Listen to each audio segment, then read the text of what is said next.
Good morning.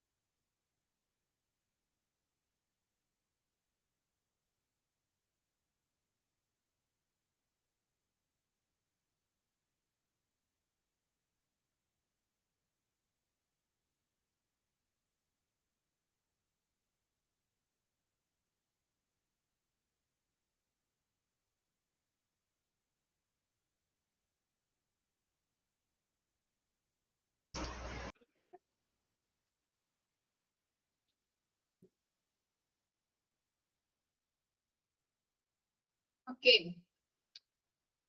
Maths നോക്കിയോ history?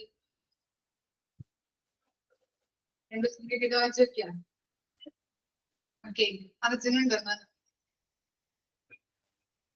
Arjun വായിച്ചായിരുന്നോ?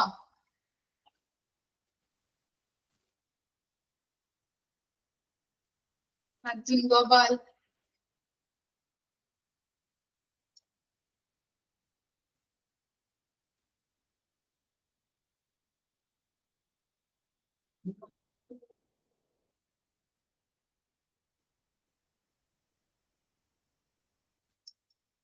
Text ഇല്ല. അപ്പോ ലെക്ചർ നോട്ട് ചെയ്തെടുക്കാൻ ഞാൻ പറഞ്ഞിട്ടുണ്ടായിരുന്നില്ലേ? ലെക്ചർ നോട്ട് ചെയ്തില്ല അഞ്ചു.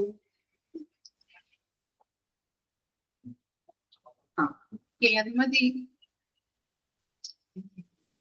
Who is the father of medicine? ഞാൻ ചോദിക്കുന്ന ആള്. Who is the father of medicine? Sreeshma KK.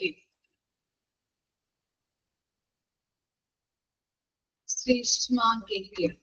Who is the father of medicine?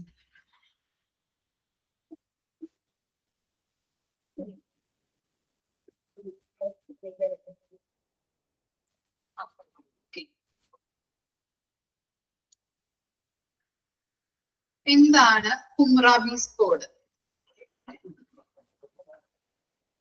Neethu Sreeji. എന്താണ് ഹുംറാബീസ് കോഡ്?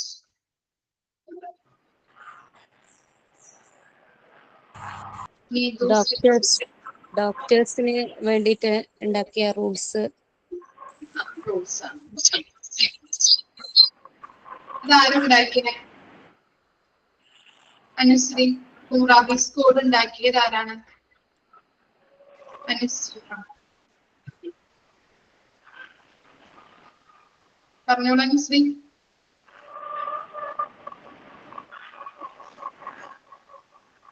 അനുശ്രീ TR.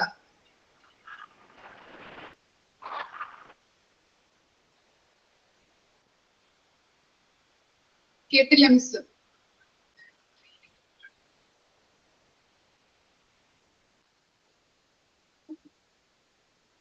കമന്റിടോ?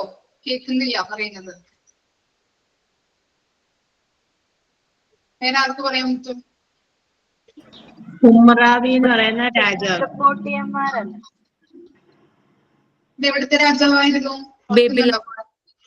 ബാബിലോൺ.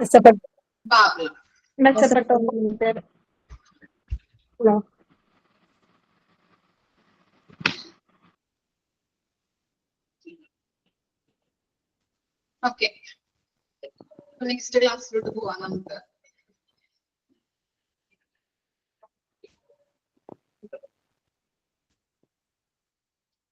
ഓരോ ക്ലാസ്സിലും കൃത്യമായിട്ട് എടുക്കുന്നത് അന്ന് തന്നെ വായിച്ചു വെക്കുക കേട്ടോ, അല്ലെങ്കിൽ ബുദ്ധിമുട്ടാവും. ഫസ്റ്റ് ആൻഡ് സെക്കൻഡ് മൊഡ്യൂള് എളുപ്പമാണ്. 3യും 4ത്തിലോട്ട് കിടക്കുമ്പോൾ ഇത്തിരി ബുദ്ധിമുട്ടുണ്ട്. അത് ചെറിയ ചെറിയ ചാപ്റ്റേഴ്സ് ആണ് ഫസ്റ്റ് ആൻഡ് സെക്കൻഡ് മൊഡ്യൂൾസില്. നമുക്ക് എളുപ്പം വായിച്ച് മനസ്സിലാക്കാൻ പറ്റും. പക്ഷെ അങ്ങനെയല്ല 3ും 4ും. അതുകൊണ്ട് തന്നെ കൂട്ടിക്കൂട്ടി നിങ്ങൾ വെക്കാതെ, എക്സാമിന് പഠിക്കാം എന്ന് പറഞ്ഞ് വെക്കാതെ അന്നന്ന് എടുക്കുന്ന പോർഷൻ അന്നന്ന് തന്നെ വായിച്ചെങ്കിലും വെക്കാം. എന്താണ്, ചിലപ്പോ ഓർമ്മയുണ്ടാവും, ഇത് ഞാൻ പഠിച്ചിട്ടുണ്ടല്ലോ അല്ലെങ്കിൽ ഞാൻ വായിച്ചിട്ടുണ്ടല്ലോ എന്ന് പറഞ്ഞിട്ട്. അല്ലെങ്കിൽ എക്സാമിന് വായിക്കുമ്പോ ഇത് എന്താണ് എന്ന് മനസ്സിലാവില്ല. അതുകൊണ്ടാണ് പറയുന്നത് അന്നാന്ന് എടുക്കുന്ന പോർഷൻ അന്നാന്ന് തന്നെ വാങ്ങിച്ചു വെക്കണം. ഇനി നെക്സ്റ്റ് നോക്കാം. നമ്മള് റിനൈസൻസ് ഏജ് വരെയാണ് നമ്മൾ എടുത്തു നിർത്തിയത്. നെക്സ്റ്റ് ആണ് മോഡേൺ പീരീഡ്. അതിന്റെ പീരീഡ് എത്രയാണ്? 1750 മുതൽ 1950 വരെയുള്ള കാലഘട്ടം. ഓക്കെ, അതാണ് മോഡേൺ പീരീഡിന്റെ കാലഘട്ടമായിട്ട് പറയുന്നത്. നോക്കാം.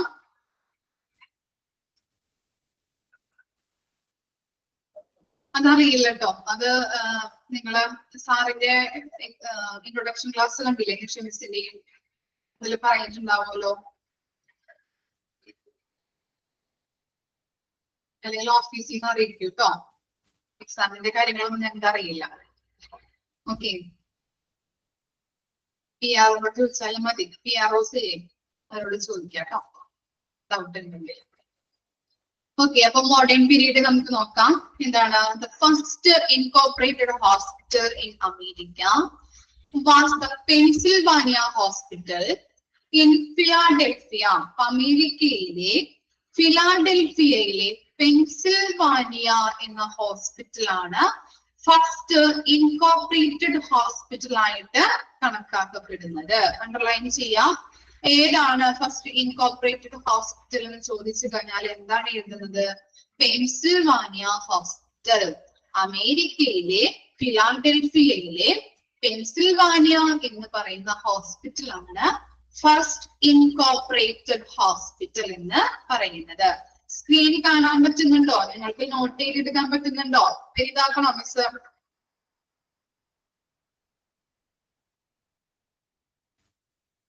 ഓക്കെ, അപ്പോ എന്താ പറഞ്ഞത്? നമ്മള് ഫിലാഡൽഫിയയിലെ, അമേരിക്കയിലെ ഫിലാഡൽഫിയയിലെ പെൻസിൽവാനിയ എന്ന ഹോസ്പിറ്റലാണ് first incorporated hospital. Incorporated hospital എന്ന് പറഞ്ഞു കഴിഞ്ഞിട്ടുണ്ടെങ്കിൽ ഒത്തിരി ഡിപ്പാർട്ട്മെന്റുകൾ ഒരുമിച്ചുള്ള ഹോസ്പിറ്റൽ, അതിനെയാണ് നമ്മള് ഇൻകോർപ്പറേറ്റഡ് ഹോസ്പിറ്റൽ എന്ന് പറയുന്നത്. അപ്പൊ അങ്ങനെ ഫസ്റ്റ് ഇൻകോർപ്പറേറ്റഡ് ഹോസ്പിറ്റൽ എന്ന് പറയുന്നത് ഏതിനെയാണ്? അമേരിക്കയിലെ ഫിലാഡൽഫിയയിലെ പെൻസിൽവാനിയ എന്ന ഹോസ്പിറ്റലാണ്. ഓക്കെ, ജസ്റ്റ് ലെക്ചർ നോട്ട് ചെയ്തുമ്പോൾ ഇങ്ങനെ എഴുതിയാൽ മതി. ഫസ്റ്റ് ഇൻകോർപ്പറേറ്റഡ് ഹോസ്പിറ്റൽ, ജസ്റ്റ് ഒരു ഹൈഫൺ ഇടാം, പെൻസിൽവാനിയ ഹോസ്പിറ്റൽ. അപ്പൊ നമുക്ക് പഠിക്കാനായിട്ട് എളുപ്പമായിരിക്കും. ഓക്കെ ഓക്കെ, സ്ഥലങ്ങളൊന്ന് എഴുതി വെക്കാം കേട്ടോ. രാജ്യങ്ങള് അമേരിക്കയിലെ ഫിലാഡൽഫിയയിലെ പെൻസിൽവാനിയ ഹോസ്പിറ്റൽ ആണ് ഫസ്റ്റ് ഇൻകോർപ്പറേറ്റഡ് ഹോസ്പിറ്റൽ എന്ന് പറയുന്നത്. ഇനി നോക്കാം. Massive government involved in health care began in 1926 with the return of war heroes from World War First. Page number ഒന്ന് പറഞ്ഞു കൊടുത്തേ. പേജ് നമ്പർ ഇതിനകത്ത് ഇല്ല, അതുകൊണ്ടാണ് മിസ് പറയാത്തത്.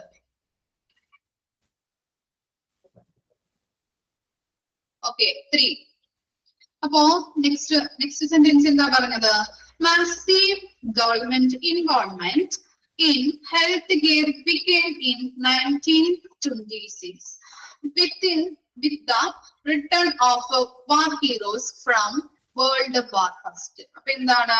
1926 ഫസ്റ്റ് വേൾഡ് വാറിലെ ഹീറോസിന്റെ വരവോട് കൂടിയാണ് ഹെൽത്ത് കെയറില് ഗവൺമെന്റ് ഒരു മാസീവ് ഇൻവോൾവ്മെന്റ് നടത്തിയത്. ഓക്കെ, അത് ജസ്റ്റ് ഒന്ന് മനസ്സിലാക്കിയാൽ മതി. പെൻസിൽവാനിയ ഹോസ്പിറ്റലാണ് നിർബന്ധമായിട്ട് നമ്മൾ പഠിക്കേണ്ടത് കേട്ടോ. ഓക്കെ, അപ്പൊ എന്താണ് പറഞ്ഞത്? 1926 ഫസ്റ്റ് വേൾഡ് വാറിലെ ഹീറോസിന്റെ വരവോട് കൂടിയിട്ടാണ് ഹോസ്പിറ്റൽ അല്ലെ ഹെൽത്ത് കെയറില് ഗവൺമെന്റ് ഒരു മാസീവ് ഇൻവോൾവ്മെന്റ് നടത്തിയത്. ഓക്കെ, ഇത്ര മനസ്സിലായോ? മോഡേൺ പീരീഡില് ഇത്രയും കാര്യങ്ങളാണ് പറയുന്നത്. എന്താ പറഞ്ഞത്? ഫസ്റ്റ് ഇൻകോർപ്പറേറ്റഡ് ഹോസ്പിറ്റൽ എന്ന് പറയുന്നത് എന്തിനെയാണ്? പെൻസിൽവാനിയ ഹോസ്പിറ്റൽ ആണ്. അത് എവിടെയാണ് സ്ഥിതി ചെയ്യുന്നത്? അമേരിക്കയിലെ ഫിലാഡൽഫിയയില്. ഓക്കെ, അതുപോലെ തന്നെ പറഞ്ഞത് എന്താണ്? 1926 ഫസ്റ്റ് വേൾഡ് വാറിലെ ഹീറോസിന്റെ വരവോട് കൂടിയിട്ടാണ് ഹെൽത്ത് കെയറില് ഗവൺമെന്റ് മാസീവ് ഇൻവോൾവ്മെന്റ് നടത്തിയത്. ഓക്കെ ആണോ? Modern period. നെക്സ്റ്റ് ആണ് hospital evolution. Indian scenario pre independence. Okay, ഇൻഡിപെൻഡൻസിന് മുൻപ് നടന്നിരിക്കുന്ന കാര്യങ്ങളാണ് അവിടെ കൊടുത്തിരിക്കുന്നത്. നോക്കാം. ഫസ്റ്റ് വൺ എന്താണ്? Provision of institutional care to the sick was considered as professional and spiritual by early rulers. അപ്പൊ എന്താണ് പറയുന്നത്? പ്രൊവിഷണൽ എന്ന് പറഞ്ഞു കഴിഞ്ഞാൽ താൽക്കാലികമായി. പ്രൊവിഷണൽ മീൻസ് താൽക്കാലികമായി. Provisions of institutional care to the sick was considered as provisional and spiritual by early rulers. അപ്പോ ഇവിടെ പറയുന്നത് എന്താണെന്ന് വെച്ചാല്, ഏർലി റൂളേഴ്സ് എന്ന് പറഞ്ഞാല് ആദ്യകാല ഭരണാധികാരികള്. ഓക്കെ, ഏർലി റൂളേഴ്സ് മീൻസ് ആദ്യകാല ഭരണാധികാരികൾ. അപ്പൊ ആദ്യകാല ഭരണാധികാരികള് കണക്കാക്കപ്പെട്ടിരുന്നത് അല്ലെങ്കിൽ അവര് വിചാരിച്ചിരുന്നത് എങ്ങനെയാണ്? രോഗികൾക്ക് ഇൻസ്റ്റിറ്റ്യൂഷണൽ കെയർ കൊടുക്കേണ്ടത് പ്രൊവിഷണലി താൽക്കാലികമായിട്ടോ അല്ലെങ്കിൽ സ്പിരിച്വലി ആയിട്ടാണെന്നാണ്. മനസ്സിലായോ? പ്രൊവിഷണലി അല്ലെങ്കിൽ സ്പിരിച്വലി ആയിരിക്കണം ആദ്യകാല ഭരണാധികാരികള് വിചാരിച്ചിരുന്നത്. അവരെങ്ങനെയാണ്? രോഗികൾക്ക് അല്ലെ, രോഗബാധിതർക്ക് ഒരു ഇൻസ്റ്റിറ്റ്യൂഷണൽ കെയർ കൊടുക്കേണ്ടത് എങ്ങനെയാണ്? പ്രൊവിഷണലി ആൻഡ് സ്പിരിച്വലി, താൽക്കാലികമായിട്ടോ അല്ലെങ്കിൽ എന്താണ് സ്പിരിച്വലി ആയിട്ടോ വേണമെന്നായിരുന്നു. മനസ്സിലായോ? ഇനി ജസ്റ്റ് നെക്സ്റ്റ് സെന്റൻസ് ആണ് വളരെ ഇമ്പോർട്ടന്റ്. സെക്കൻഡ് സെന്റൻസ് നോക്കാം. അത്രേയ. അത്രേയ എന്ന് പറയുന്നത് ആരാണ്? The first Indian physician. Underline ചെയ്തേ, ദ ഫസ്റ്റ് ഇന്ത്യൻ ഫിസിഷ്യൻ. അദ്ദേഹത്തെ പറയുന്ന പേരാണ് Atreya. And teacher who lived in the University of Takshashila. Takshashila കേട്ടിട്ടുണ്ടോ നിങ്ങള്? തക്ഷശില കേട്ടിട്ടുണ്ടാവുമല്ലോ, പഠിച്ചിട്ടുണ്ടാവുമല്ലോ. പഠിച്ചിട്ടുണ്ടല്ലേ? ഓക്കെ, എന്താണ് തക്ഷശില എന്ന് പറഞ്ഞാല്?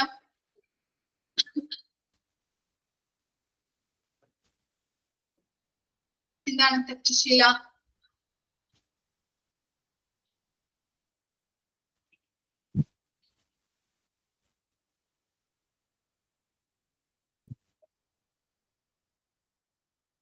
ഓക്കെ, അപ്പോ അത്രേയ എന്ന് പറഞ്ഞാൽ എന്താണ്? ഫസ്റ്റ് ഇന്ത്യൻ ഫിസിഷ്യൻ ആണ്. അണ്ടർലൈൻ ചെയ്യാം. അതുപോലെ തന്നെ എന്താണ്? Teacher who lived in the university of Takshashila.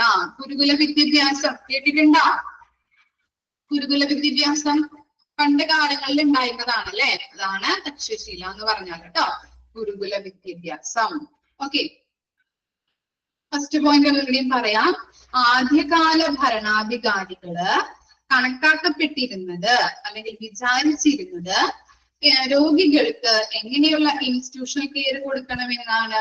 Provisionally താൽക്കാലികമായിട്ടോ അല്ലെങ്കിൽ സ്പിരിച്വലി ആയിട്ടോ കൊടുക്കണമെന്നാണ് അവര് വിചാരിച്ചിരുന്നത്. അതുപോലെ തന്നെ അത്രേയ എന്ന് പറഞ്ഞാല് ഫസ്റ്റ് ഇന്ത്യൻ ഫിസിഷ്യൻ ആണ്.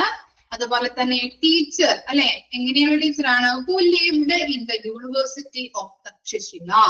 തക്ഷശില ഗുരുകുല വിദ്യാഭ്യാസം പണ്ടുകാലങ്ങളിൽ ഉണ്ടായിരുന്നത്. ഓക്കെ, അപ്പോ അത്രേയ എന്ന് പറഞ്ഞാൽ മനസ്സിലായോ? First Indian physician and teacher who lived in the university of Takshashila. Clear ആണോ? രണ്ടാമത്തെ കാര്യം. ഓക്കെ, ഇനി നെക്സ്റ്റ് ആണ് എന്ത്? സുശ്രുത. അതിന്റെ പീരീഡ് എന്താണ്? സുശ്രുതയുടെ പീരീഡ് 6th century BC. ഇനി അതുപോലെ തന്നെ ചരക. ചരകയുടെ പീരീഡ് അല്ലെ, അതിന്റെ പീരീഡ് എന്താണ്? 200 AD. ഇനി എന്താണ് സുശ്രുത എന്ന് പറഞ്ഞാല്? Father of surgery. അണ്ടർലൈൻ ചെയ്തേ, ഫാദർ ഓഫ് സർജറി എന്ന് പറയുന്നത് ആരെയാണ്? Sushruta. Ancient Indian surgeon known for his outstanding operations and techniques and for his influential dissertation Sushruta Samhita, the main origin of knowledge about surgery in ancient India. അപ്പൊ എന്താണ്? കുറച്ച് കാര്യങ്ങൾ അവിടെ പറയുന്നുണ്ടല്ലേ. നമ്മൾ പഠിച്ചു ഫാദർ ഓഫ് സർജറി എന്ന് പറയുന്നത് സുശ്രുതയാണ്. അണ്ടർലൈൻ ചെയ്യാം കേട്ടോ, ഇമ്പോർട്ടന്റ് ആണ്. അതുപോലെ തന്നെ ancient Indian surgeon known for his outstanding എന്ന് പറഞ്ഞാൽ എന്താണ്? പ്രമുഖമായ അല്ലെ, ഔട്ട്സ്റ്റാൻഡിങ് പെർഫോമൻസ് എന്നൊക്കെ നമ്മൾ പറയാറുണ്ട് അല്ലെ, പ്രമുഖമായിട്ടുള്ള. ഇവിടെ പറയുന്നത് എന്താണ്? ഈ സർജറി ഫീൽഡില് ഒരുപാട് കോൺട്രിബ്യൂഷൻസ് നടത്തിയിട്ടുള്ള ഒരാളാണ് എന്തെന്ന് പറയുന്നത്. ആരെയാണ് നമ്മൾ പറയുന്നത്? സുശ്രുത എന്ന് പറയുന്നത്. സർജറി ഫീൽഡില് ഒരുപാട് കോൺട്രിബ്യൂഷൻസ് നടത്തിയിട്ടുള്ള ഒരാളാണ് സുശ്രുത. അദ്ദേഹത്തെ നമ്മൾ പറയുന്നത് ഫാദർ ഓഫ് സർജറി എന്നാണ്. ഇനി ഡെസേർട്ടേഷൻ അല്ലെ, അദ്ദേഹം എഴുതിയിട്ടുള്ള ഒരു പ്രബന്ധം. ഓക്കെ, ഡിസേർട്ടേഷൻ എന്ന് പറഞ്ഞാല് പ്രബന്ധമാണ് എന്ത്? സുശ്രുത സംഹിത. ഓക്കെ, സോറി, സുശ്രുത സംഹിത കേട്ടോ. ഫാദർ ഓഫ് സർജറി, അദ്ദേഹത്തിന്റെ പേരാണ് സുശ്രുത. അദ്ദേഹം എഴുതിയിരിക്കുന്ന പ്രബന്ധത്തിന്റെ പേരാണ് സുശ്രുത സംഹിത. ഓക്കെ, അണ്ടർലൈൻ ചെയ്യാം, മാർക്ക് ചെയ്ത് വെക്കാം. ഫാദർ ഓഫ് സർജറി എന്ന് പറയുന്നത് സുശ്രുതയാണ്. അദ്ദേഹം എഴുതിയിരിക്കുന്ന പ്രബന്ധത്തിന്റെ പേരാണ് എന്ത്? സുശ്രുത സംഹിത. അത് രണ്ടും അണ്ടർലൈൻ ചെയ്ത് വെക്കാം, ക്വസ്റ്റ്യൻസ് ചോദിച്ച് കണ്ടിട്ടുണ്ട്.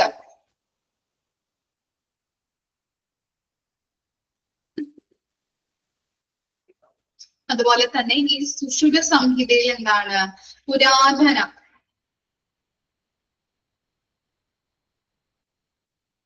സുശ്രുത സംഹിത തന്നെയാണോ? ഓക്കെ ഓക്കെ ഓക്കെ, കറക്റ്റ് ആണ് കേട്ടോ. അത് തന്നെ പഠിച്ചാൽ മതി കേട്ടോ. സുശ്രുത സംഹിത എന്ന് തന്നെ പഠിച്ചാൽ മതി. കറക്റ്റ് അല്ലേ? സ്പെല്ലിംഗ് നോക്കിയിട്ടില്ലേ നിങ്ങള്? ഇത് തന്നെയല്ലേ എവിടെയും കൊടുത്തിരിക്കുന്നത്? സുശ്രുത അല്ലെ, സംഹിത. ഓക്കെ, സുശ്രുത എന്നല്ല അല്ലെ. ഓക്കെ ഓക്കെ, ജസ്റ്റ് ഒന്ന് മിസ് നാളെ ഒന്ന് നോക്കിയിട്ടൊന്ന് പറയാം കേട്ടോ. ടെസ്റ്റിൽ ഒന്ന് നോക്കിയിട്ട് കൺഫേം ആക്കിയിട്ട് ഒന്നുകൂടി പറഞ്ഞു തരാം കേട്ടോ അത്. ഓക്കെ, എന്റെ ടെക് നോട്ടിലും കൊടുത്തിരിക്കുന്നത് സുശ്രുത എന്നാണ്, അതുകൊണ്ടാണ് ജസ്റ്റ് ഒന്ന് മിസ് നോക്കിയിട്ട് ഒന്ന് കറക്റ്റ് ചെയ്ത് തരാം കേട്ടോ. ഓക്കെ, നിങ്ങൾ എഴുതുമ്പോ നിങ്ങൾ ടെക്സ്റ്റ് ബുക്കിലുള്ളത് എഴുതിക്കോളൂ. എന്നിട്ട് മിസ് ഒന്ന് ജസ്റ്റ് നാളെ കൂടി ഒന്ന് നോക്കിയിട്ട് പറഞ്ഞു, ഫ്രൈഡേ വരുമ്പോ പറയാം കേട്ടോ. ഓക്കെ, ഇനി അപ്പോ സുശ്രുത സംഹിത എന്ന് പറഞ്ഞു. ആ സുശ്രുത സംഹിത എന്ന് പറഞ്ഞാല് സുശ്രുത അല്ലെ, അദ്ദേഹം എഴുതിയിരിക്കുന്ന പ്രബന്ധത്തിന്റെ പേരാണ് സുശ്രുത സംഹിത എന്ന് പറഞ്ഞാല്. സുശ്രുത സംഹിതയില് ഓക്കെ, അപ്പോ സുശ്രുത സംഹിതയിൽ എന്താണ്? പുരാതന ഇന്ത്യയിലെ സർജറിയെ കുറിച്ചുള്ള അറിവ് പകർന്നു കൊടുക്കുന്ന ഒരു അടിസ്ഥാന ഗ്രന്ഥമാണ് ഇതെന്ന് പറയുന്നത് സുശ്രുത സംഹിത എന്ന് പറയുന്നത്. മനസ്സിലായോ? സുശ്രുത സംഹിത എന്ന് പറയുന്നത് പുരാതന ഇന്ത്യയിലെ സർജറികളെ കുറിച്ചുള്ള അറിവുകള് പകർന്നു കൊടുക്കുന്ന ഒരു അടിസ്ഥാന ഗ്രന്ഥം. അതിനെയാണ് സുശ്രുത സംഹിത എന്ന് പറയുന്നത്. ക്ലിയർ ആയോ? അപ്പൊ സുശ്രുത എന്ന് പറയുന്നത് എന്താണ്? Father of surgery. അതുപോലെ തന്നെ അദ്ദേഹം എഴുതിയിരിക്കുന്ന പ്രബന്ധത്തിന്റെ പേരാണ് സുശ്രുത സംഹിത എന്ന് പറഞ്ഞാല്. സുശ്രുത സംഹിത എന്ന് പറഞ്ഞാൽ എന്താണ് പറഞ്ഞത്? പുരാതന ഇന്ത്യയിലെ സർജറിയെ കുറിച്ചുള്ള അറിവ് പകർന്നു നൽകുന്ന ഒരു അടിസ്ഥാന ഗ്രന്ഥമാണ് സുശ്രുത സംഹിത. ക്ലിയർ ആയോ?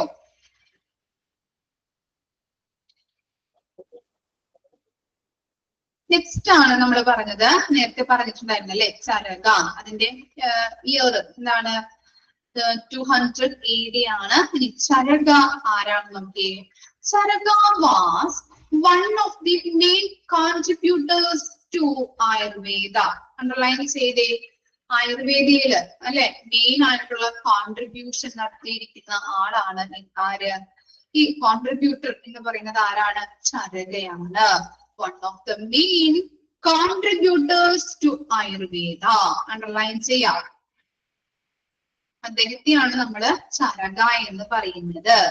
ഇനി the system, ഈ system of medicine lifestyle developed in ancient India. അദ്ദേഹം എന്നതോട് കൂടിയിട്ട് അല്ലെ ആയുർവേദയിൽ അദ്ദേഹം മെയിൻ ആയിട്ടുള്ള കോൺട്രിബ്യൂഷൻ നടത്തിയിട്ടുള്ളത് കൂടി. അതുകൊണ്ട് തന്നെ സിസ്റ്റം ഓഫ് മെഡിസിനില് അതുപോലെ തന്നെ ലൈഫ് സ്റ്റൈലിലും പുരാതന ഇന്ത്യയിലെ കൂടുതൽ ഡെവലപ്മെന്റ്സുകൾ ഉണ്ടായിട്ടുണ്ട്.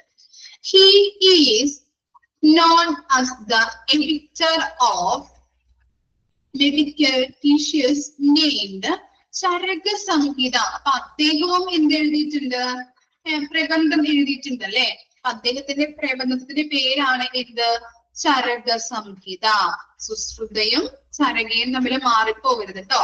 രണ്ടുപേരുടെയും പേര് കണക്ട് ചെയ്തിട്ടാണ് പ്രബന്ധങ്ങൾ എഴുതിയിരിക്കുന്നത്. അതൊന്നും ഐഡന്റിഫൈ ചെയ്യാം.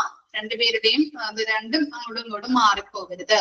സുശ്രുത സുശ്രുത സംഹിത, ചരക ചരക സംഹിത. ഇമ്പോർട്ടന്റ് ആണ്. ഇനി ചരക എന്ന് പറഞ്ഞാല് one of the main contributor of Ayurveda. Okay, അദ്ദേഹം എഴുതിയിരിക്കുന്ന പ്രബന്ധത്തിന്റെ പേരാണ് എന്ത്? ചരക സംഹിത. ഓക്കെ, ഇനി അതെന്താണെന്ന് നോക്കിയേ. One of the basic test of classical Indian medicine and Ayurveda. Classical Indian മെഡിസിന്റെയും അതുപോലെ തന്നെ ആയുർവേദയുടെയും ബേസിക് ആയിട്ടുള്ള ടെക്സ്റ്റ് ആണ് എന്ത്? ചരക സംഹിത എന്ന് പറയുന്നത്. ക്ലിയർ ആയോ? ചരക എന്ന് പറഞ്ഞാല് മെയിൻ കോൺട്രിബ്യൂട്ടർ ഓഫ് ആയുർവേദയാണ്. അദ്ദേഹം എഴുതിയിരിക്കുന്ന എഡിറ്റർ ആണ് അല്ലെ. എന്ത് ബുക്കാണ് അദ്ദേഹം എഴുതിയിരിക്കുന്നത്? പ്രബന്ധം ഏതാണ്? ചരക സംഹിതയാണ്. ആ ടെക്സ്റ്റ് എന്താണ്? ബേസിക് ടെക്സ്റ്റ് ആണ് അല്ലെ. ഇതിന്റെയൊക്കെ ബേസിക് ടെക്സ്റ്റ് ആണ്. ക്ലാസിക്കൽ ഇന്ത്യൻ മെഡിസിന്റെയും ആയുർവേദയുടെയും ഒരു ബേസിക് ടെക്സ്റ്റ് ആണ് എന്ത്? ചരക സംഹിത എന്ന് പറയുന്നത്. ഇമ്പോർട്ടന്റ് ആണ് ചരക സംഹിത, അത്രേയ, സുശ്രുത. സുശ്രുത സംഹിത, ഇത് മൂന്ന് ഈ കാര്യങ്ങളൊക്കെ ഓർത്ത് വെക്കാം. അത്രേയ ആരാണ്? അതുപോലെ സുശ്രുത, ചരക ഇമ്പോർട്ടന്റ് ആണ്. ക്വസ്റ്റ്യൻസ് എല്ലാ ക്വസ്റ്റ്യൻ പേപ്പറിലും ചോദിച്ച് കണ്ടിട്ടുണ്ട് കേട്ടോ. ഇനി നെക്സ്റ്റ് പോയിന്റ് നോക്കിയേ. Can be traced back to Buddha and Ashoka. Ashoka and ബുദ്ധിയുടെ കാലഘട്ടങ്ങളാണ് കൊടുത്തിരിക്കുന്നത്. ജസ്റ്റ് ഒന്ന് മനസ്സിലാക്കിയാൽ മതി. എന്താണ്? 273 to 232 ആ കാലഘട്ടം. അതുപോലെ തന്നെ during Ashoka's region principle of hygiene were followed and C-sections were performed. നമ്മൾ പഠിച്ചിട്ടുണ്ടായിരുന്നല്ലേ. ഇതിൽ നമ്മൾ പഠിച്ചത് ഇന്ത്യൻ ഹോസ്പിറ്റല് പഠിച്ചില്ലേ നമ്മള്? ഇന്ത്യൻ ഹോസ്പിറ്റലില് അവിടെ എന്താണ്? കിങ് അശോകയുടെ കാലഘട്ടത്ത് മോഡേൺ ഹോസ്പിറ്റലിലേക്ക് മാറി അവിടെ പെർഫോം ചെയ്തിരിക്കുന്ന കാര്യങ്ങൾ അല്ലെ. പ്രിൻസിപ്പിൾ ഓഫ് സാനിറ്റേഷൻ നമ്മൾ പറഞ്ഞിട്ടുണ്ടായിരുന്നു. സിസേറിയൻ സെക്ഷൻസ് ഒക്കെ ഓപ്പറേഷൻ അല്ലെ, അതൊക്കെ ഫോളോഡ് ചെയ്തിട്ടുണ്ടായിരുന്നു അവര്. അതിന്റെ ജസ്റ്റ് ആണ് അവിടെ പറഞ്ഞിരിക്കുന്നത്. അദ്ദേഹത്തിന്റെ കാലഘട്ടത്ത് എന്തൊക്കെയാണ് കിങ് അശോകയുടെ കാലഘട്ടത്ത് അവിടെ ഫോളോ ചെയ്തിരിക്കുന്നത് അല്ലെ. പ്രിൻസിപ്പിൾ ഓഫ് ഹൈജീനും അതുപോലെ തന്നെ സിസേറിയനും അങ്ങനെയുള്ള കാര്യങ്ങളാണ് അവിടെ ഉണ്ടായിരുന്നത്. ഇനി എന്താണ്? Regional hospital for the infirm and destitute build up by the Buddhas. Okay, ബുദ്ധിയുടെ കാലഘട്ടത്ത് റീജിയണൽ ഹോസ്പിറ്റൽ ആർക്കൊക്കെ വേണ്ടിയിട്ടാണ് നിർമ്മിച്ചത്? ഇൻഫേംസിനും ഡിസ്റ്റിറ്റ്യൂട്ട്സിനും. അതും പറഞ്ഞിട്ടുണ്ടായിരുന്നു റീജിയണൽ ഹോസ്പിറ്റലിൽ ഇല്ലേ.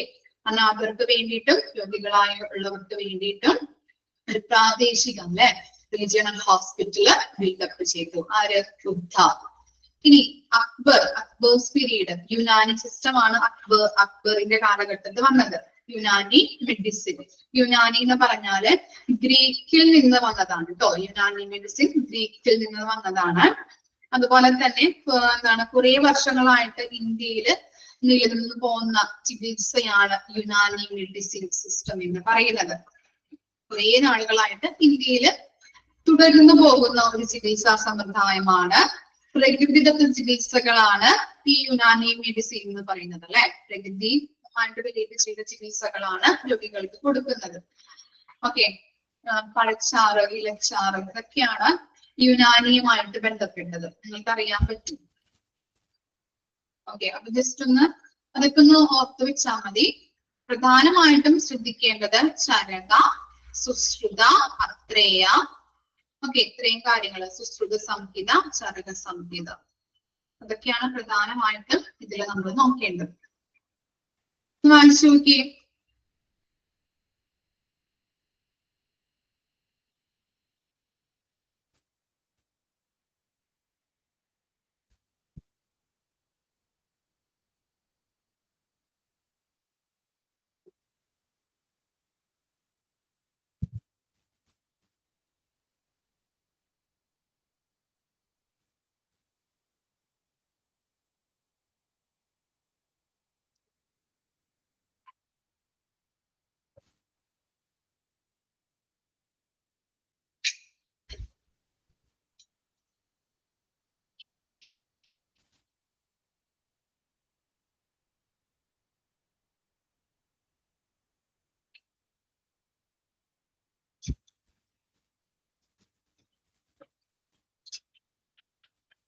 ചരകയും സുശ്രുതയ്ക്കും ഇമ്പോർട്ടന്റ് ആണ്, പഠിക്കണം.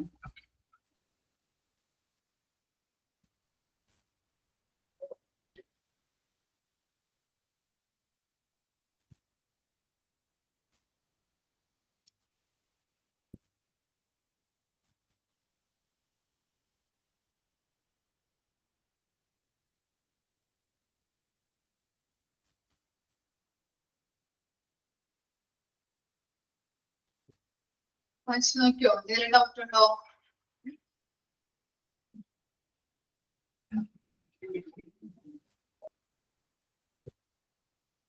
ഓക്കെ.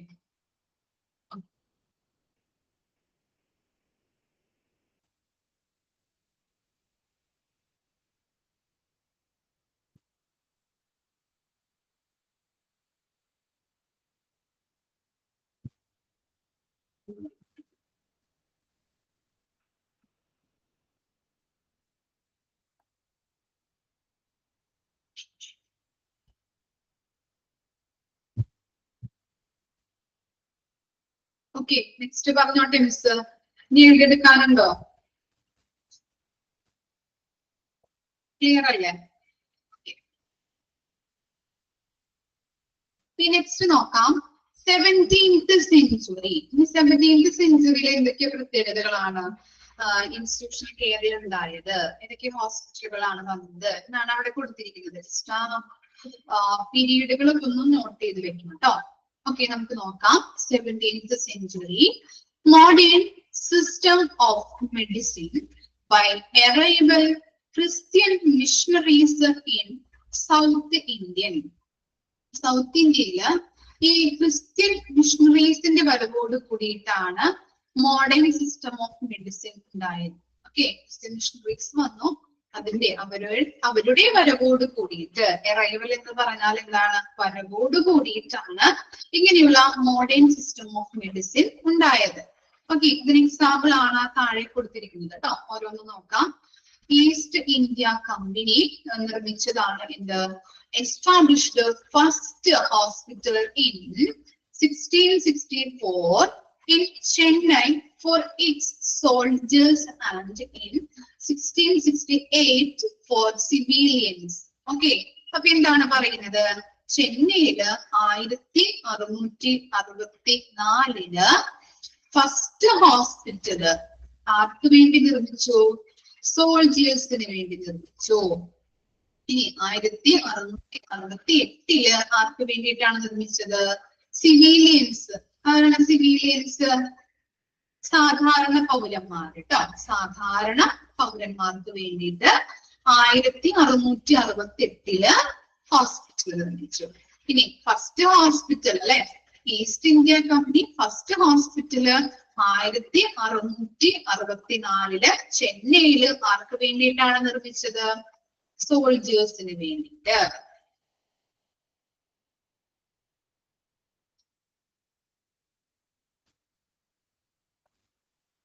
കിട്ടിയോ? നെക്സ്റ്റ് പറയട്ടെ. ഓക്കെ, ഇനി എന്താണ്? Constant growth during the 18th and early 19th century. 18th and 19th centuries ഇങ്ങനെയുള്ള നിരന്തരമായ ഗ്രോത്തുകൾ സംഭവിച്ചു തുടങ്ങി. കോൺസ്റ്റന്റ് എന്ന് പറഞ്ഞാൽ നിരന്തരമായ. ഇനി എന്താണ് നോക്കാം. First medical college in Calcutta. കൽക്കട്ടയില് ഫസ്റ്റ് മെഡിക്കൽ കോളേജ് ആരംഭിച്ചത് ഡേറ്റ് എന്താണ്? 1830 1835 1835 കൽക്കട്ടയില് ഫസ്റ്റ് മെഡിക്കൽ കോളേജ് ഉണ്ടായത്. ഓക്കെ, കൽക്കട്ടയില് 1835. ഇനി ഫസ്റ്റ് അതിന്റെ ചിലപ്പോ വർഷം ചോദിച്ചു കഴിഞ്ഞിട്ടുണ്ടെങ്കിൽ നമുക്ക് എഴുതാൻ അറിയണം കേട്ടോ. വർഷം പഠിച്ചു വെക്കാം. കൽക്കട്ടയിൽ എപ്പോഴാണ്? 1835. ഇനി ഫസ്റ്റ് മെഡിക്കൽ കോളേജ് മുംബൈയില് എപ്പോഴാണ് നിർമ്മിച്ചത്?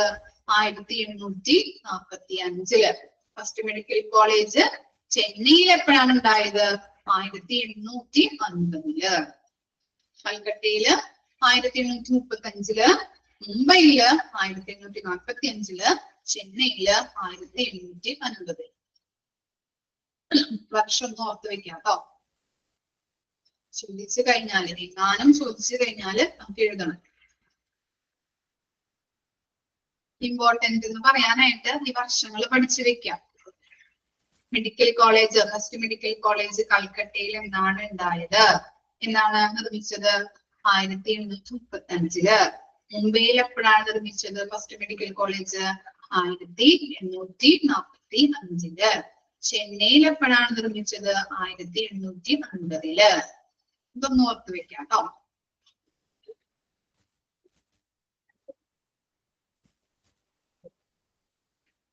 In 1885 to 1250. ഓക്കെ, അപ്പൊ 1885 1250 ഹോസ്പിറ്റലുകളും ഡിസ്പെൻസറീസ്. ആൻഡ് ഡിസ്പെൻസറീസ് എന്ന് പറഞ്ഞാൽ എന്താണ്? ഔഷധശാലകൾ.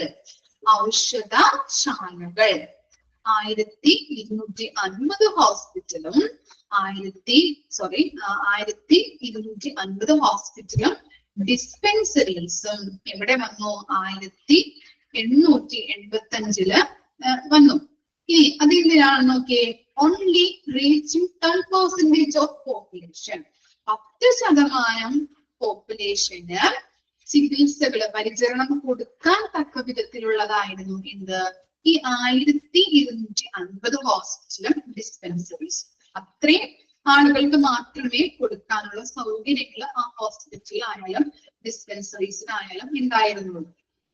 ക്ലിയർ ആയോ? 10% ആളുകൾക്ക് ചികിത്സകൾ കൊടുക്കാൻ തക്ക വിധത്തിലുള്ള ഹോസ്പിറ്റലുകളായിരുന്നു 1885 വന്ന 1250 ഹോസ്പിറ്റലും ഡിസ്പെൻസറീസ്. ജസ്റ്റ് ഒന്ന് നോക്കി വെച്ചാൽ മതി. ഇത്രയും ചോദിച്ച് കണ്ടിട്ടില്ല. ഈസ്റ്റ് ഇന്ത്യ കമ്പനി ജസ്റ്റ് ഒന്ന് പഠിച്ചോളൂ. ചോദിച്ചു കഴിഞ്ഞാൽ എഴുതണം നമ്മൾ കേട്ടോ. ഈസ്റ്റ് ഇന്ത്യ കമ്പനിയില് അവര് ഫസ്റ്റ് എസ്റ്റാബ്ലിഷ് ചെയ്തത് അല്ലെ 1664 ചെന്നൈയിലാണ് ഫസ്റ്റ് ഹോസ്പിറ്റൽ വന്നത്. അത് സോൾജേഴ്സിന് വേണ്ടിയിട്ടായിരുന്നു, സിവിലിയൻസ് സാധാരണ ജനങ്ങൾക്ക് വേണ്ടിയിട്ട് 1668 ആണ് ആരംഭിച്ചത്. ഓക്കെ, വായിച്ചു നോക്കി. ഈ ഒരു ചെറിയൊരു പോർഷനും കൂടി ഉള്ളൂ, നമ്മുടെ ചാപ്റ്റർ കംപ്ലീറ്റ് ആയിട്ടുണ്ട് കേട്ടോ. ചെറിയൊരു പോർഷനും കൂടി പറഞ്ഞു കഴിഞ്ഞാല് നമ്മുടെ ചാപ്റ്റർ ഫിനിഷ് ആയി.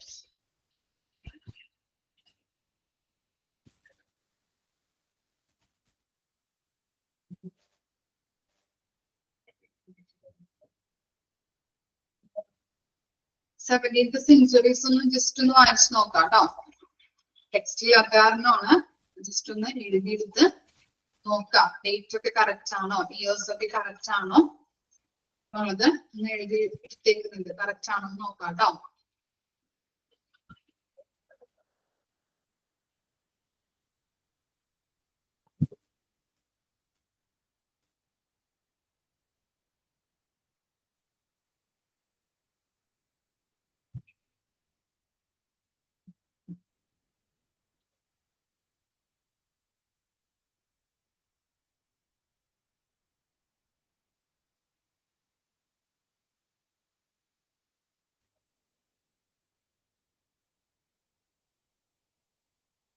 ഓക്കെ, നെക്സ്റ്റ് നോക്കാം. Emergence of A hospital in independent India. Okay, just ഒന്ന് നോക്കാനേ ഉള്ളൂ. അത് എന്തൊക്കെയാണെന്ന് ജസ്റ്റ് ഒന്ന് നോക്കിയാൽ മതി. ക്വസ്റ്റ്യൻസ് ഒന്നും അങ്ങനെ കണ്ടിട്ടില്ല. ജസ്റ്റ് ഒന്ന് നോക്കിയാൽ മതി കേട്ടോ. അത് bed to population ratio. Okay, bed to population ratio എന്ന് പറയുന്നത് എന്തായി? ഓക്കെ, എന്താണ്? ഒരു 1:4000 അല്ലെ, 4000 ആണ് അവിടെ കൊടുത്തിരിക്കുന്നത്. അപ്പൊ എന്താണ്? 40,000 പോപ്പുലേഷന് ഒരു ബെഡ് എന്ന നിലയിലായിരുന്നു. ബെഡ് ടു പോപ്പുലേഷൻ റേഷ്യോ എന്ന് പറയുന്നത് 4000 പോപ്പുലേഷന് ഒരു ബെഡ് എന്ന നിലയിലായിരുന്നു. ഓക്കെ, ഇനി ഡോക്ടേഴ്സിന്റെ പോപ്പുലേഷൻ റേഷ്യോ എങ്ങനെയാണ്?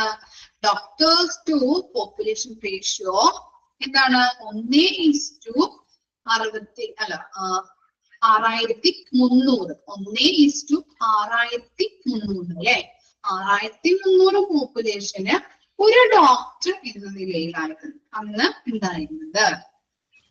Okay, bed to population ratio 4000 പോപ്പുലേഷന് ഒരു ബെഡ് എന്ന നിലയിലായിരുന്നു. അതുപോലെ തന്നെ 6300 പോപ്പുലേഷന് ഒരു ഡോക്ടർ എന്ന നിലയിലായിരുന്നു ഡോക്ടർ ടു പോപ്പുലേഷൻ റേഷ്യോ എന്ന് പറയുന്നത്. അതുപോലെ തന്നെ എന്താണ്? നേഴ്സ് പോപ്പുലേഷൻ റേഷ്യോ എന്താണ്?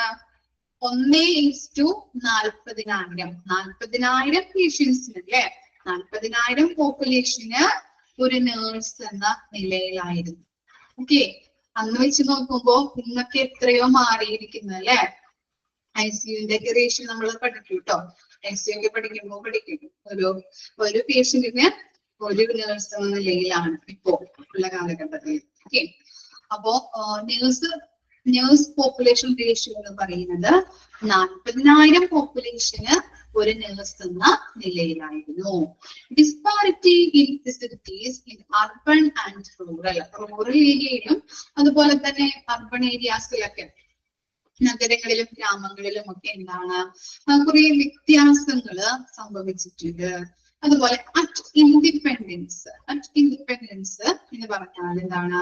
11,000 ഹോസ്പിറ്റൽ ബെഡ്സ് ആൻഡ് 7,400 ഹോസ്പിറ്റൽസ്. അങ്ങനെ അറ്റ് ഇൻഡിപെൻഡൻസ് കാലഘട്ടത്ത് മാറി. ഓക്കെ, അങ്ങനെയായിട്ട് മാറി. അതുപോലെ തന്നെ since past 5 years concept offers today's hospital. ഇനി എന്താണ് പറയുന്നത്? കഴിഞ്ഞ 50 വർഷങ്ങളായിട്ട് ഇപ്പോഴുള്ള ഹോസ്പിറ്റലിന്റെ കൺസെപ്റ്റ് തന്നെയാണ് ഫോളോ ചെയ്യുന്നത്. കഴിഞ്ഞ 50 വർഷം, ഇത് പണ്ടുള്ള കാലഘട്ടങ്ങളാണ് നമ്മൾ പറഞ്ഞത്. അങ്ങനെ വന്ന് മാറി 50 വർഷം, കഴിഞ്ഞ 50 വർഷങ്ങളായിട്ട് ഹോസ്പിറ്റലിന്റെ കൺസെപ്റ്റ് എന്താണ്? ഇന്ന് ഫോളോ ചെയ്യുന്ന രീതിയിലേക്ക് മാറിക്കഴിഞ്ഞു. ഓക്കെ, കഴിഞ്ഞ 50 വർഷങ്ങളായിട്ട് ഇപ്പോഴുള്ള ഹോസ്പിറ്റലിന്റെ കൺസെപ്റ്റ് അതുപോലെ തന്നെയാണ് ഫോളോ ചെയ്ത് വരുന്നത്. ഇത്രയും കാര്യങ്ങളാണ് emergence of hospital in independent ഇന്ത്യയിൽ പറയുന്നത്. ഓക്കെ, ആ റേഷ്യോസ് ജസ്റ്റ് ഒന്ന് നോക്കാം, ബാക്കി കുഴപ്പമില്ല. റേഷ്യോസ് മാത്രം ഒന്ന് നോക്കി വെച്ചാൽ മതി. ബെഡിന്റെ പോപ്പുലേഷൻ റേഷ്യോ എന്ന് പറയുന്നത് എത്രയാണ്? 1:4000 4,000 ആണ്. അതുപോലെ doctors to population ratio 1:6300. Nurse population ratio എന്ന് പറയുന്നത് 1:40,000.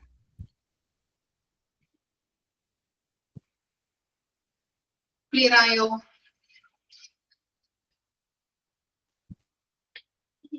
ഓക്കെ, അപ്പൊ നമ്മൾ ഈ ചാപ്റ്ററിൽ പഠിക്കേണ്ടത് ഹോസ്പിറ്റൽസ് കേട്ടോ. ഡിഫറെന്റ് ടൈപ്സ് ഓഫ് ഹോസ്പിറ്റൽസ് നമ്മൾ പറഞ്ഞിട്ടുണ്ടായിരുന്നു. മെസപ്പൊട്ടോമിയൻ, ഗ്രീക്ക്, റോമൻ, അതുപോലെ തന്നെ അറബിക്, ഇന്ത്യൻ ഹോസ്പിറ്റൽ ഒക്കെ നമ്മൾ പറഞ്ഞിരുന്നു. അതിന്റെ എല്ലാ പ്രത്യേകതകളും പഠിക്കാം. Who is the father of medicine, അതുപോലെ തന്നെ ഹ്യൂമറാബിസ് കോഡ്, ഇതൊക്കെ വളരെ വളരെ ഇമ്പോർട്ടന്റ് ആണ്. അതുപോലെ തന്നെ എന്താണ് ഫസ്റ്റ് റെക്കോർഡ് പ്രിസ്ക്രിപ്ഷൻ ഇവിടെ നിന്നാണ് വന്നത്, അങ്ങനെയുള്ള ചോദ്യങ്ങളൊക്കെ കണ്ടിട്ടുണ്ട് ക്വസ്റ്റ്യൻ പേപ്പറിൽ. അതുപോലെ തന്നെ ബാക്കിയുള്ളതൊക്കെ ഒന്ന് വായിക്കാം. നെക്സ്റ്റ് വരുന്നത് next important Pennsylvania hospital, first incorporated hospital ഏതാണ് ചോദിച്ചു കണ്ടിട്ടുണ്ട്. അതുപോലെ അത്രേയ, സുശ്രുത സംഹിത, ചരക സംഹിത ഇമ്പോർട്ടന്റ് ആണ്. ബാക്കിയുള്ള ഈ ഫസ്റ്റ് മെഡിക്കൽ കോളേജ് കൽക്കട്ടയിൽ വന്നത്, മുംബൈയിൽ വന്നത്, ചെന്നൈയിൽ വന്നത്, അതൊക്കെ ഒന്ന് ഓർത്ത് വെക്കാം, ഇമ്പോർട്ടന്റ് ആണ്. അതുപോലെ തന്നെ ഈസ്റ്റ് ഇന്ത്യ കമ്പനി അതിന്റെ ആ ഫസ്റ്റ് ഹോസ്പിറ്റൽ എസ്റ്റാബ്ലിഷ് ചെയ്തത് ചെന്നൈയില് ആർക്ക് വേണ്ടിയിട്ടായിരുന്നു? സോൾജേഴ്സിന് വേണ്ടിയിട്ട്, സിവിലിയൻസിന് വേണ്ടിയിട്ട്. എപ്പോഴാണ്, ഏത് ഇയറിലാണ് വന്നത് ചോദിക്കാം. ഇയേഴ്സ് ഒന്ന് ഓർത്ത് വയ്ക്കാം. അതുപോലെ തന്നെ ആ population ratios, bed to population ratio, doctor to population ratio, nurse population ratio, അതിനെ കൂടി ഒന്ന് ഓർത്ത് വെക്കാം. ഇത്രയും കാര്യങ്ങളാണ് ഇതിൽ നിർബന്ധമായിട്ടും പഠിക്കേണ്ടത്. ഓക്കെ ആണോ? ഒന്ന് വായിച്ചു നോക്കി. ചാപ്റ്റർ കംപ്ലീറ്റ് ആയിട്ടുണ്ട്. ഇനി എടുക്കാൻ പോകുന്നത് health care system in India.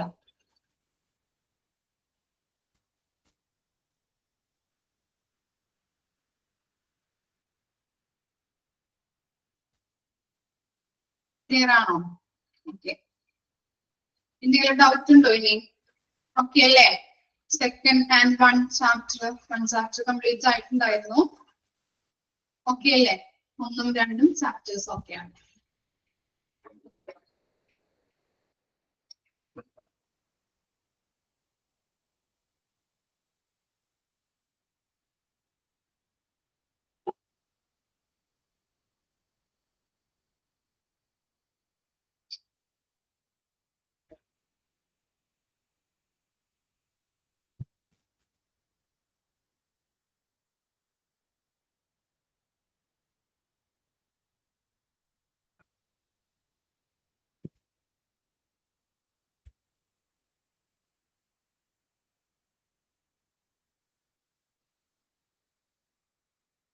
Screen കാണാമോ നിങ്ങൾക്ക്?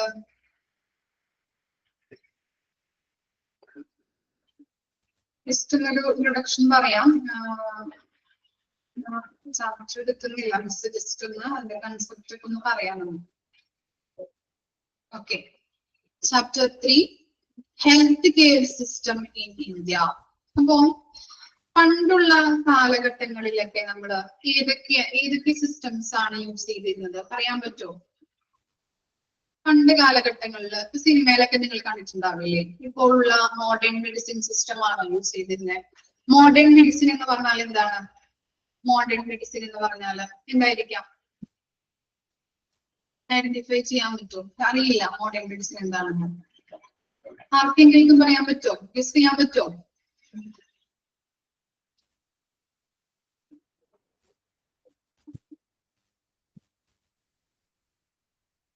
ഇല്ല. മോഡേൺ മെഡിസിൻ സിസ്റ്റം എന്ന് പറഞ്ഞാല് നമ്മളിപ്പോ യൂസ് ചെയ്യുന്ന ഇപ്പോ കാണുന്ന രീതി അലോപ്പതി അല്ലെ, ഇംഗ്ലീഷ് മരുന്നാണ് അല്ലെ എല്ലാവരും യൂസ് ചെയ്യുന്നത് ഇല്ലേ? ഇംഗ്ലീഷ് മരുന്ന് അല്ലെങ്കിൽ മോഡേൺ മെഡിസിൻ. മോഡേൺ മെഡിസിൻ അല്ലെങ്കിൽ മോഡേൺ സിസ്റ്റം എന്ന് പറഞ്ഞു കഴിഞ്ഞാല് ഇംഗ്ലീഷ് മരുന്ന് അലോപ്പതിക് സിസ്റ്റം ആണ്. അപ്പോ ട്രഡീഷണൽ എന്തായിരിക്കാം? ഇനി പറയാൻ പറ്റുമല്ലോ ട്രഡീഷണൽ സിസ്റ്റംസ്. പഴയ കാലത്തുള്ള പച്ചമരുന്നുകൾ ഉപയോഗിച്ചിരുന്നു. ഓക്കെ. പിന്നെ എന്തൊക്കെയാണ്? പച്ചമരുന്ന് മാത്രമാണോ? പച്ചമരുന്നുകൾ അല്ലെ. ആയുർവേദ. ഓക്കെ, ആയുർവേദിക്. പിന്നെ ആയുർവേദം മാത്രമായിരുന്നു നമ്മൾ യൂസ് ചെയ്തിരുന്നത് പണ്ട് കാലത്ത്. നോട്ട് നോക്കി.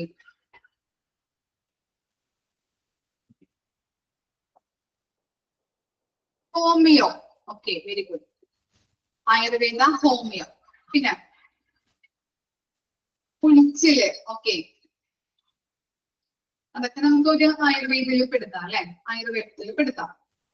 യുനാനി സിസ്റ്റം ഇല്ലേ? നമ്മളിപ്പോ ഹിസ്റ്ററി പറഞ്ഞല്ലേ, പണ്ട് കാലങ്ങളില് നിലനിന്നിരുന്ന ഒരു സിസ്റ്റമാണ് ഇത് യുനാനി എന്ന് പറയുന്നത്. പിന്നെ എന്തെങ്കിലും കേട്ടിട്ടുണ്ടോ നിങ്ങള്? എന്തെങ്കിലും ട്രഡീഷണൽ ആയിട്ടുള്ള ഹെൽത്ത് കെയർ സിസ്റ്റംസ്? യോഗ ചെയ്യാറുണ്ടോ ആരെങ്കിലും നമ്മുടെ ക്ലാസ്സിൽ?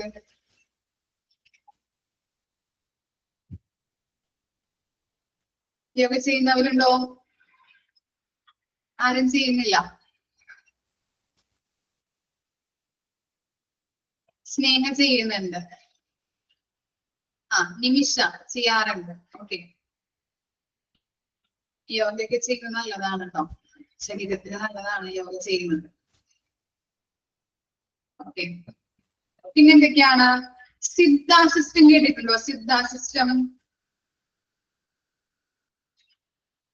കേട്ടിട്ടുണ്ടല്ലേ? ഓക്കെ, അപ്പോ അങ്ങനെയുള്ള ട്രഡീഷണൽ ആയിട്ടുള്ള മെഡിസിനുകൾ അല്ലെങ്കിൽ ട്രഡീഷണൽ ആയിട്ടുള്ള ഹെൽത്ത് കെയർ സിസ്റ്റം എന്ന് പറഞ്ഞാൽ നമ്മൾ പറഞ്ഞിരിക്കുന്ന എന്താണ്? ആയുർവേദ, യോഗ, യുനാനി, സിദ്ധ, അതുപോലെ ഹോമിയോപ്പതി, നാച്ചുറോപ്പതി, ഇതൊക്കെയാണ് പണ്ട് കാലങ്ങളിൽ നമ്മൾ യൂസ് ചെയ്തിരുന്നത്. ഓക്കെ, ട്രഡീഷണൽ ആയിട്ടുള്ള ഹെൽത്ത് കെയർ സിസ്റ്റംസ് ആയിരുന്നു.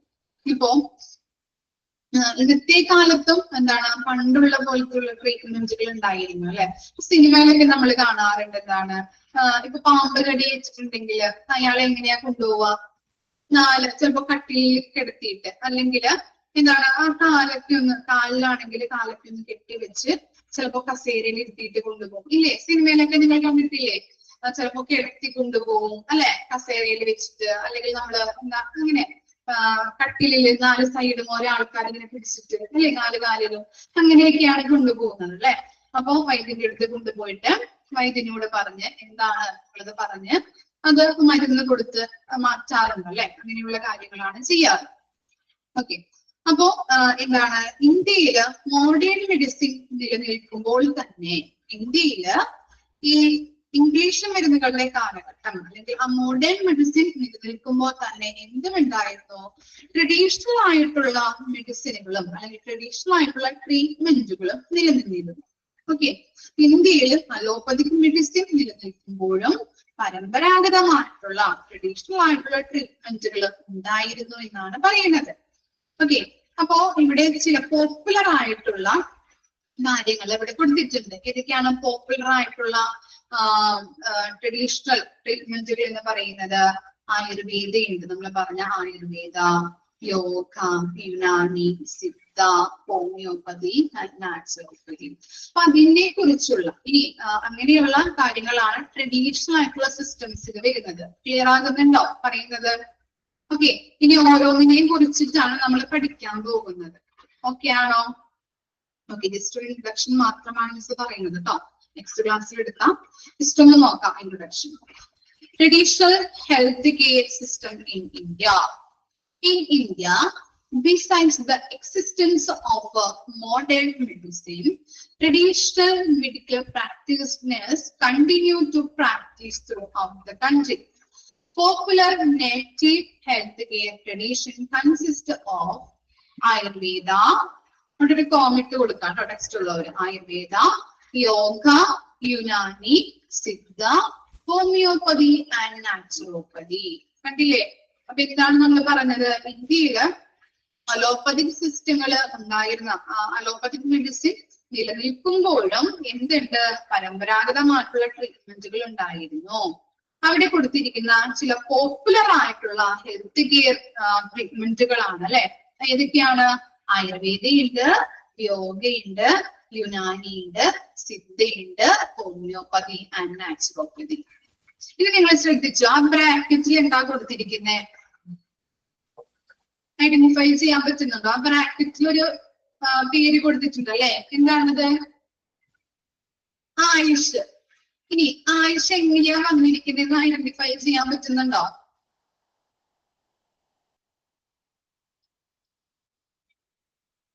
ഒന്ന് പറഞ്ഞേ, എങ്ങനെയാണ് വന്നിരിക്കുന്നത്?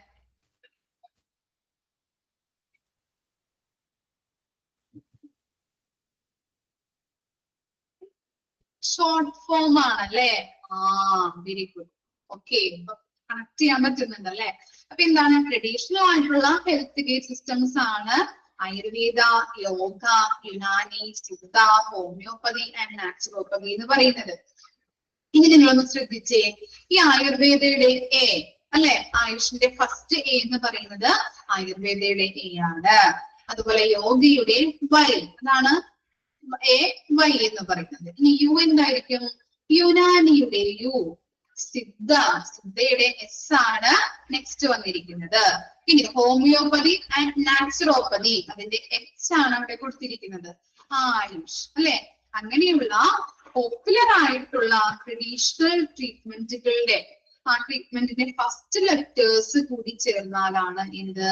ആയുഷ് എന്ന് പറയുന്നത്. ഓക്കെ, അപ്പൊ ആയുഷ് എന്ന് പറഞ്ഞാൽ ഏതൊക്കെയാണ് വരുന്നത്? ആയുർവേദയുണ്ട്, യോഗയുണ്ട്, Unani, Siddha, homeopathy and naturopathy. കിട്ടിയോ? എന്താണ് സംഭവം? ഓക്കെ, ഇനി നിങ്ങള് പരസ്യത്തിലൊക്കെ കണ്ടിട്ടുണ്ടാവും അല്ലെ? ആയുഷ് കണ്ടിട്ടുണ്ടോ? ആയുഷ് കണ്ട്. എവിടെയൊക്കെയാണ് കണ്ടിരിക്കുന്നത്? ജസ്റ്റ് ഒന്ന് അതൊന്ന് നിങ്ങളൊന്ന് നോട്ട് ചെയ്ത് വരാം കേട്ടോ. എവിടെയൊക്കെയാണ് കണ്ടിട്ടുള്ളത് എന്ന് നെക്സ്റ്റ് ക്ലാസ്സിൽ വരുമ്പോൾ മിസ്സിനോട് പറയണം. ഓക്കെ ആണോ? സോപ്പിൽ. ഓക്കെ, ജസ്റ്റ് ഒന്ന് നോക്കാം. നെക്സ്റ്റ് ക്ലാസ്സിൽ വരുമ്പോ പറഞ്ഞാൽ മതി. ഓക്കെ, ഇപ്പൊ ടൈം ആയിട്ടുണ്ട്. അപ്പൊ ഇത്രയും വരെയും ക്ലിയർ ആണോ? ജസ്റ്റ് ഒന്ന് തുടങ്ങി വെച്ചതാണ് കേട്ടോ. നെക്സ്റ്റ് ക്ലാസ്സിൽ ഒന്നുകൂടി പറയാം. പേസ്റ്റിലൊക്കെ കണ്ടിട്ടുണ്ട് അല്ലെ? പേസ്റ്റിന്റെ പേര് ആയുഷ്. ഓക്കെ, തമിഴ്നാട് ഒരു പരസ്യം ഉണ്ടായിരുന്നു അല്ലെ? ആയുഷ്. ഓക്കെ, അപ്പൊ നെക്സ്റ്റ് ക്ലാസ്സിൽ വരുമ്പോ മിസ്സിനോട് പറയാം എവിടെയൊക്കെയാണ് കണ്ടിരിക്കുന്നത്. പരസ്യത്തിൽ മാത്രമല്ല, വേറെ എവിടെയെങ്കിലും കണ്ടിട്ടുണ്ടെങ്കിൽ ജസ്റ്റ് ഒന്ന് പറഞ്ഞാൽ മതി. ഓർത്ത് വെച്ച് കുറിച്ച് വെച്ചാൽ മതി കേട്ടോ. ഒരു ഹോംവർക്ക് ആയിട്ട് തരണേന്. നെക്സ്റ്റ് ക്ലാസ്സിൽ വരുമ്പോൾ ആയുഷ് എവിടെയൊക്കെയാണ് കണ്ടിരിക്കുന്നതെന്ന് ഒന്ന് ഐഡന്റിഫൈ ചെയ്ത് വരാം. ഓക്കെ ആണോ? ഓക്കെ, അപ്പൊ നെക്സ്റ്റ് ക്ലാസ്സിൽ കാണാം. വേറെ ഡൗട്ട് ഒന്നുമില്ലല്ലോ? ക്ലിയർ അല്ലേ ഇത്രയും ഭാഗങ്ങള്?